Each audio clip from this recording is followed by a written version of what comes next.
Hi, this is Mr. Burns. This is a tutorial video for 122 3D solid modeling with additive and subtractive methods. When you click on this assignment on Google Classroom, the first thing it tells you to do is to sign up for Onshape with your school Google credentials. Basically, check your email. I've already invited you to join our class. You just click on the link that Onshape has sent to you, and you follow the instructions on how to log in.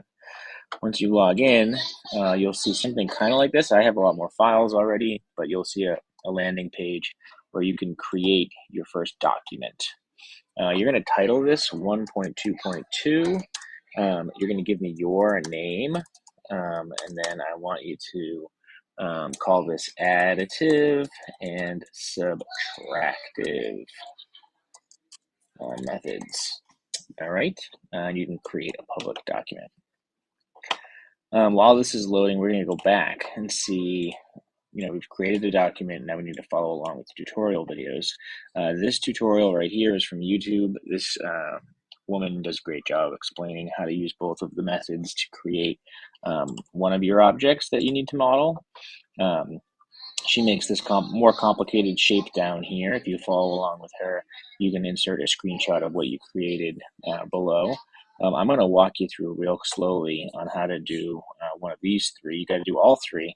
We're going to start with this one on the left, and I'm going to show you some of the tools that you're going to use when you're modeling, 3D modeling.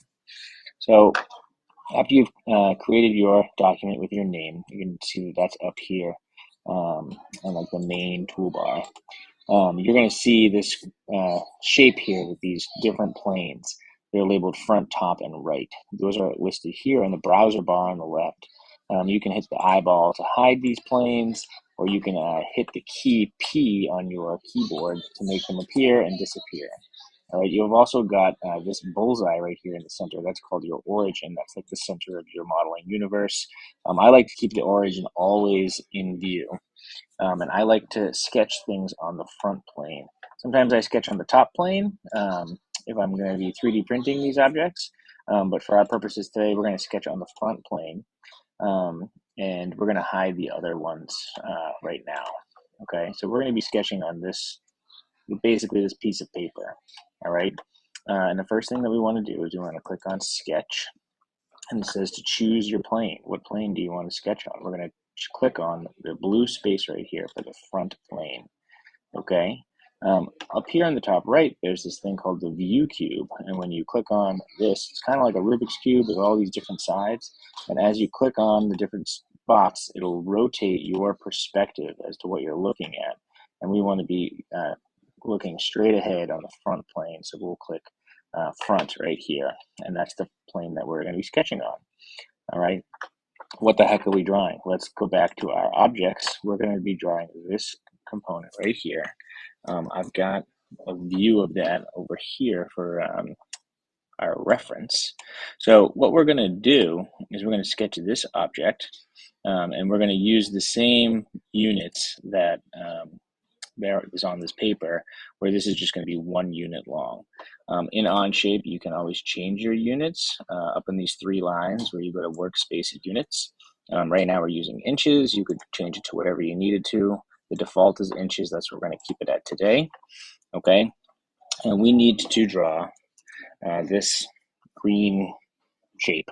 Okay, it is 1, 2, 3 spaces long, all right, by 1 space high. Okay, that's the first thing that I'm going to do is just draw a rectangle that's this big. Cool. So let me go over here to sketch now. We're sketching on the front plane. All right, now I've got all these tools up here. Okay, the first tool that we're going to try is this line tool or this rectangle tool. With the line tool, you can click and drag. All right, and you can choose whatever length of a line that you wanted to draw. Once you click, this white box will pop up. You'll notice that another line is already kind of being drawn at the end point of the first one. And with this white box kind of open, even though your mouse is moving around making the next line, you can start typing on your keyboard the number 3 and then hit the return button or enter. And it's going to make that line 3 units long, or in our case, 3 inches long. Then you can come straight up And you'll know you'll be straight up if you've got this little vertical line next to yours. If you don't see that, you're not going straight up. But once it snaps to that straight up measurement, all right, you can click again, all right. And I wanted that to be 1. Right now it's at 0.891. We're just going to hit 1 on our keyboard and hit return. And now I've got a 3x1 shape started. I'm going to go ahead and just finish this off to make a rectangle. All right, and once I've made a shape that is connected on all points, the inside turns gray. If you don't see your rectangle gray, it's because it's not totally connected. Okay, so what I'm going to do now is hit the green check mark, and I've got myself a rectangle that's the right size. The next thing we're going to do is extrude. This button right here, where there's a square on top of a square, is the extrude button. You can also hit Shift E. What do you want to extrude? You got to pick a face. You can make a solid face or a surface face. We're going to use a solid face. We're going to make new material, and we're just going to click on this square. Okay, and for right now, to kind of show you what we're doing, I'm going to go up to the view cube and hit this top right hand corner, and you can see that we're adding material to this rectangle that we just drew to turn it into a box. Okay, back on my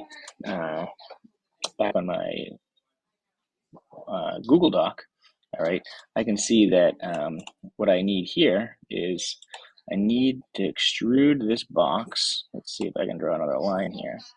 We want it to be 1, 2, 3 units wide, or maybe I don't want it to be 3 units wide. Maybe I just want it to be this 1 unit wide, and then I'll add this L part in the back. All right, so there's a couple different ways to do it. I'm just going to make it 3 for now, and I'll show you why in a second. So I'm going to type in 3 for my depth, okay, and I'm going to hit the green check mark. So now I've got this box. All right, I can kind of zoom it around like this by holding down the right click button and moving my cursor around. But if you ever get kind of screwed up, you can always right click on the white space anywhere and just click isometric, and that'll bring you back to your regular view. So I've got this shape, but it doesn't resemble this shape quite yet. All right, what I'm going to do is I'm going to subtract. I've just added the material. I'm going to subtract these 2 squares and these 2 squares from my material. All right, so now I want to click on the top view cube, okay, and I'm going to kind of center that by pressing down on my wheel mouse to move my view to the center. And I'm going to now sketch on this top plane of my object. All right, let me show you again. I just click, rather than viewing the front, right, we're viewing the top of the object, okay? And I'm going to click sketch, and I'm just going to click on the blue space right here. I'm clicking on the top of the face of extrude 1. All right, and now I'm going to use the rectangle tool. That one's next to the line tool. There's 2 different ways to do it. You can do a center point rectangle or a corner point rectangle. I'm going to do corner point rectangle, and I'm going to click on my origin, the top right of this rectangle.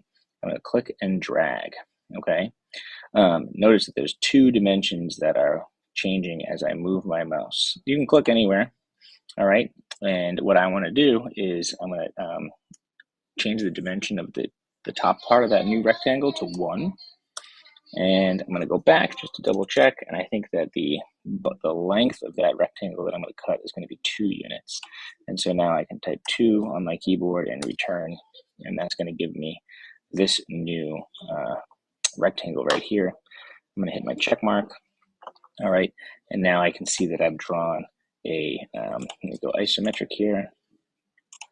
I've drawn a rectangle on top of this box. Okay, now I'm going to go back and hit extrude. This time we're not going to be adding material, we're going to be removing. So we're going to use a solid, and we're going to do remove. And I want to remove this material right here. And you put your mouse over it, those orange lines pop up. That's the material that I want to cut away. I could cut it to a particular depth. I could cut it, through all of the material that's below it. We'll get into different ways to remove or,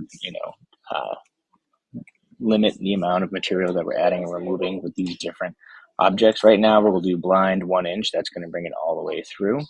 Okay, and we're going to hit the green check mark, and now that material is gone, and it's starting to look like this. Okay, I'm going to do the same thing on the left-hand side. All right, again, I'm going to start by clicking my sketch button. I want to sketch on this top plane of my material. I'm going to click my view cube to go back to the top so that I can get a better view of it. You can move this window if it's in the way. I'm going to use my corner rectangle tool. I'm going to click on this corner here, drag to the right. You can drag anywhere you need to. And now I can dimension it by clicking 1, return, and then 2, return. And it's going to give me the proper size rectangle to remove. Again, I'm moving my drawing around by holding down the wheel mouse. That's a button that you can click, and you can center things. Like it's called the pan tool. You can move things around to get a better centered object. Okay, once I've got the proper rectangle drawn, I can hit the green check mark, and now I can go back to this isometric view, and I'm going to remove that material here. I'm going to click on extrude, click on that face, and I'm going to choose to remove that material and click the green check mark. Now you can see we're almost done. The only thing we have left to add is this little square on the top of that piece right here, which is 1 by 1 square, a cube rather. So I'm on this top face right here. I'm going to click sketch one last time. I'm going to click on my upside down blue T. I'm going to use my corner point rectangle, and we're going to click on this corner, and we're going to drag it across. As soon as I hit the orange, the other end of this rectangle that makes that line orange, and you can see that little T, that means that it's constrained to that. We'll talk about that in a future lesson. Okay, you can click. The first number should be 1, so I can just hit return, and then it said, uh-oh, you can't solve this, something got messed up. All right, sometimes that happens. Sometimes you got to go back. You can hit Control Z, all right, or you can hit X and just start from scratch. So again, we're making a sketch. I want to use a 2-point rectangle. I want to click here, all right. I might just set it just off to the side, so I can click 1, return, 1, return, all right. Hit the green check mark. We're going to go up to this isometric view here. And now I'm going to pull some more material up. We're going to extrude. We're going to add some material on that square. We're going to go up 1 unit, 1 inch, green check mark, and we're done. All right. You might want to remove this front plane from view. You can bring it back. You can make it disappear. But right now, you've got your shape that matches the one we needed to create. And what you're going to do now is you're going to screenshot this.